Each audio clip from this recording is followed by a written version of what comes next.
Esse caso específico, eu trouxe uma jurisprudência, tá, de um estado, e a publicação foi agora dia 9/6, mês passado, bem recente. Por isso que eu sempre vou pegar decisões bem recentes para a gente falar e entender o que foi que aconteceu.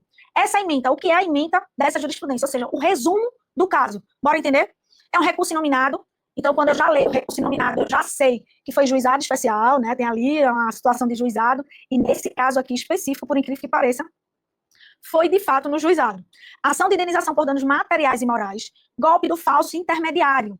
Veja que ele trouxe o nome do golpe do falso intermediário. Não trouxe como o nome do golpe do WhatsApp. Por que isso, Jéssica? Às vezes, o nosso judiciário, ele cria uma aversão ao nome. Então, você, advogado que está aqui nessa aula, cuidado com isso também. Quando a gente muda a nomenclatura, às vezes, do sentido do nome do golpe, tudo muda. O julgamento muda totalmente. Então, preste atenção a esse detalhe, para a gente já começar com o pé direito. E ele botou aqui, golpe do falso intermediário. Mas esse caso específico é um golpe do WhatsApp. Foi feito através do WhatsApp, tá? Transferência de valores para a conta de terceiro desconhecido. Autor, vítima de falsário. Responsabilidade do banco destinatário verificada. Quem é o banco destinatário? O banco que está recebendo o valor através do golpista, tá? Abertura de conta que não adota as cautelas necessárias para abertura de conta e gestão dos valores que recebe.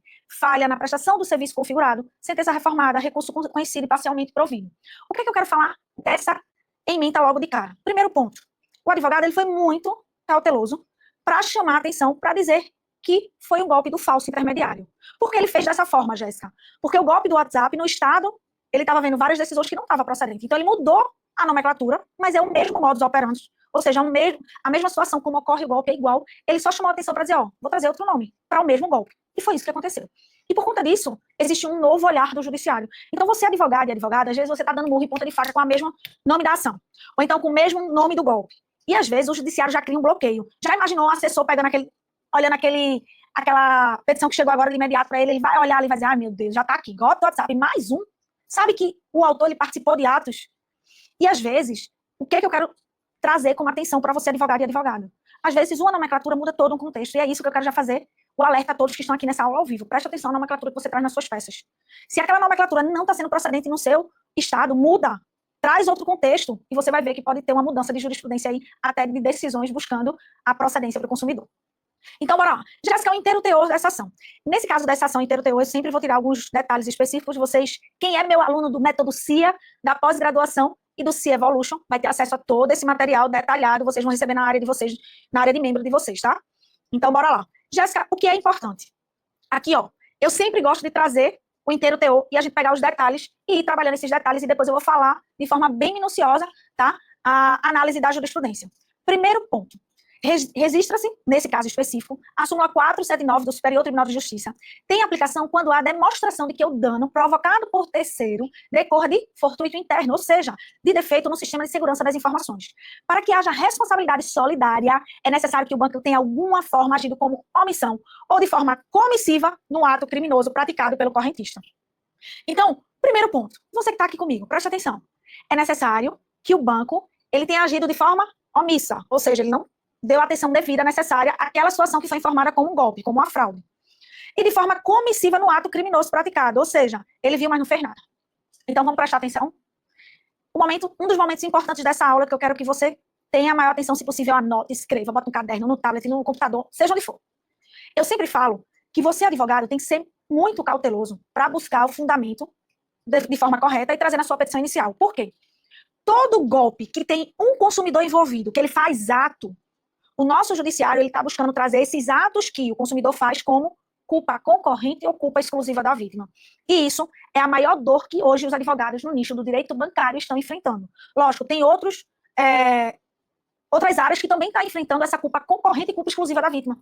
E eu quero falar para você, que está aqui de forma ao vivo, é que tem uma saída. E qual é a saída? Mostrar para o juiz que o ato que o consumidor ele faz, ele origina como um ato secundário. Jéssica, o que quer dizer esse ato secundário? Eu quero chamar a atenção para você entender que o ato que originou, que está fazendo com que o cliente faça as etapas, é o ato primário. Esse ato primário, ele é feito através do golpista, do estelionatário. Então, existe um ato primário. O consumidor, ele vem como quem não quer nada, coitado, né? Nunca tem, às vezes tem nem... eu sempre brinco, né? Cai de gaiato no navio. Infelizmente, aquele consumidor que não tem nada a ver, ele vem... Aí, esse ato, o primário, que é o golpista, que pega o WhatsApp, começa a passar as informações, o consumidor ele vai vir. Aí o golpista vai passando as informações, e ele, tá, então tem que passar a informação, eu tenho que passar o CPF, começa a ter aquela troca de informações. Mas eu quero dizer para você de forma muito tranquila que o ato primário não foi do golpista. Então o consumidor ele vai fazer o quê? O ato secundário. O consumidor ele não pode ter responsabilidade por conta disso. Porque o ato primário já decorreu de uma situação, por isso que ele completou as etapas, ele só fez completar a etapa. O consumidor ele não originou aquela fraude, o consumidor ele não originou aquele golpe, o consumidor não deu início àquele golpe. Então, quando você for trazer na sua petição inicial, preste atenção a esse detalhe, para mostrar para o juiz que o ato primário ele foi desenvolvido pelo golpista, pela falha da instituição financeira, pelo dever de responsabilidade da instituição financeira, pela abertura de conta fraudulenta, que nesse caso específico é a abertura de conta fraudulenta. O ato primário, pela abertura de conta fraudulenta, fez com que o consumidor fizesse uma transferência para essa conta. Então, quem originou para que o cliente caísse no golpe e na fraude foi quem? Foi o consumidor? Não, foi o ato primário. Então, de início, eu já quero que você coloque isso na sua mente. Você sempre vai ter que abordar isso na sua petição, mostrando que existe um ato primário que traz o início da aplicação do golpe. E o consumidor só cumpre etapas, só faz algumas etapas. Por quê? Se você argumentar dessa forma, você mostra para o juiz que existe uma responsabilidade inicial ali.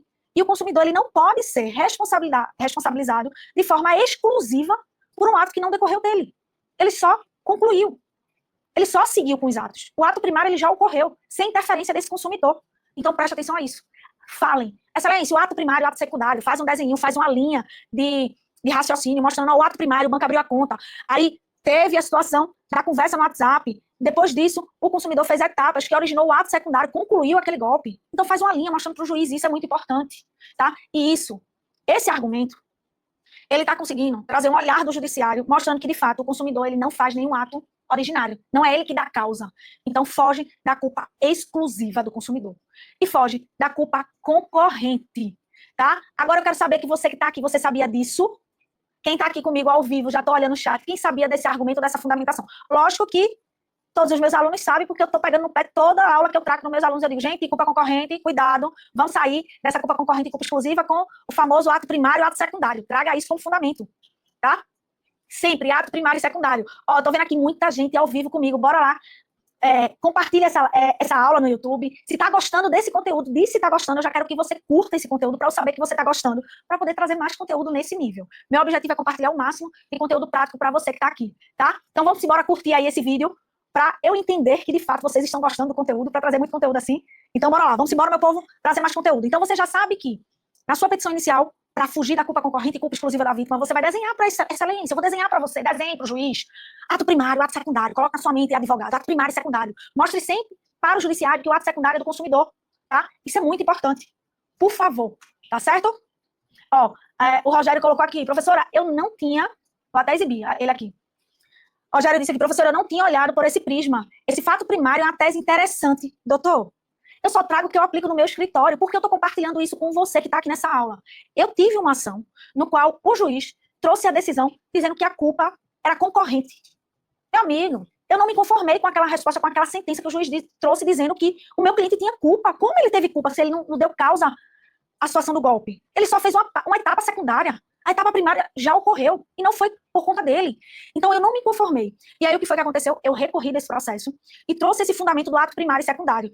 Quando eu falei e desenhei, fiz sustentação oral, explicando do ato primário e secundário, o contexto mudou totalmente.